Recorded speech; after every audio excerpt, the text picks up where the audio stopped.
नमस्कार मु आपण मानकर त्रिलोचन आपण मानक स्वागत करुच्ची नुआ एक वीडियो को आपण माने जानिथिबे जे जो 10 मौजा केनाल अछि जहाँकि भद्रक ब्लॉक एवं तिहिडी ब्लॉक रो जो 10 गोटी मौजा अछि सेटा तार जीवन रेखा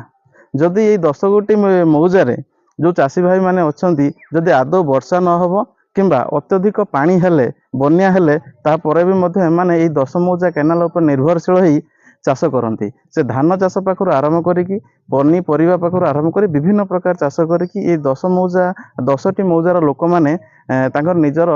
गुजराण मेटाती निजर परिवार प्रतिपोषण करती। ये 10टी मौजा हूँ तिहिडी भद्रक ब्लॉक रो ठारू आरंभ करी तिहिडी ब्लॉक रो गुआमाल दोलसाई कोबेरा तालापदा मुकुंदपुर भाटपड़ा फतेपुर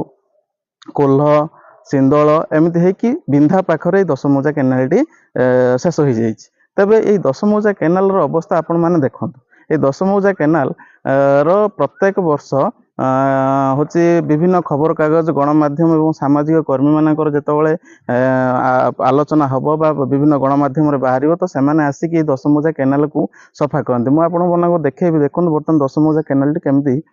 बुरो रे भर्ती हो जाइए बुरो एवं घास नटार भर्ती हो जाइए किंतु यही समय जदि सेमाने आसिक यही 10 मौजा केनाल टी को सफा करेंगे ना जितेबाला विभिन्न सामाजिक कर्मी विभिन्न सामाजिक अनुष्ठान बा विभिन्न गणमाध्यम रो प्रतिनिधि माने ये खबर को जो बारंबार परिवेषण करेंगे ठीक से माने कौन करेंगे ना जो चाष सरी सरी आसुथबो जुलाई अगस्त किंबा सेप्टेम्बर मास बेलू प्रबल मात्रा वर्षा ढालुव जो हूँ जो केनाल आड़बंध अच्छी से आड़बंध दुर्बल हो जाइथिबो माटी गुड़ा फस्का हो जाइथिबो सही समय से माने कौन करेंगे ना हूँ गोटे जेसीबी पठे देकी कौन करेंगे ना से जो बोर गुड़ाक अच्छी से साइड साइड खाली टिके टाणी देजिए टाणी देकी लक्षाधिक कोटी कोटी टंकार बिल करके एसी रूम भितर बसी बड़ बड़ भल ब्रांड कौन आ खोलिक तो कहींपरि आणिक मौज करके भितर मौज करेंगे किंतु मो कहार कथा जदि आपण मानकर जदि सेतिकी आंतरिकता अच्छी चाषी भाई मान तार ठिकणा समय आप सफाई कहीं करूना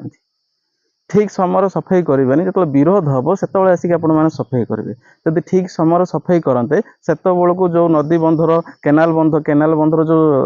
बंध गुड़िक अच्छी जो दुर्बल हो जाइए से गोटे जेसीबी जो चेन वाला जेसीबी जो ठीक पशिब से बंधटा को आउर दुर्बल करदेव कौटी भांगीदेव कौटी दबिजीव तो विभिन्न प्रकार समस्या सृष्टि हे तेणुक विभिन्न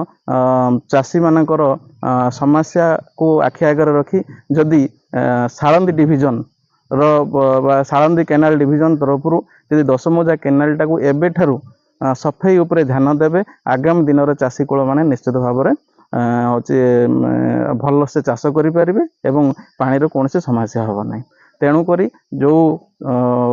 केनाल विभाग जो साळंदी डिविजन जो ऑफिसर माने अच्छा अनुरोध करी आपण मैंने आपण मान पौतृक संपत्ति नुह जे आपण मैंने घर पलि आसवे एसी रूम रे बसिकी भल ब्रांड रे मारिकी सेठी होची मौज करने से ऑफिस न मझे मझे भी केनाल बाबद आसिक सर्वे करूँ कौटी केनाल पुति गलानी तो कौटी केनाल जबरदखल होगी केनाल बंध उपर किए तार मंचा बांधिकी परिवा चाष कलानी हूँ कौटी केनाल बुर एवं घास भर्ती हो गलानी तेणुक आपण मैंने आसिक ध्यान देले ये जो 10 मौजार जो चाषी मैंने अच्छा निश्चित भाव में उपकृत हे। धन्यवाद।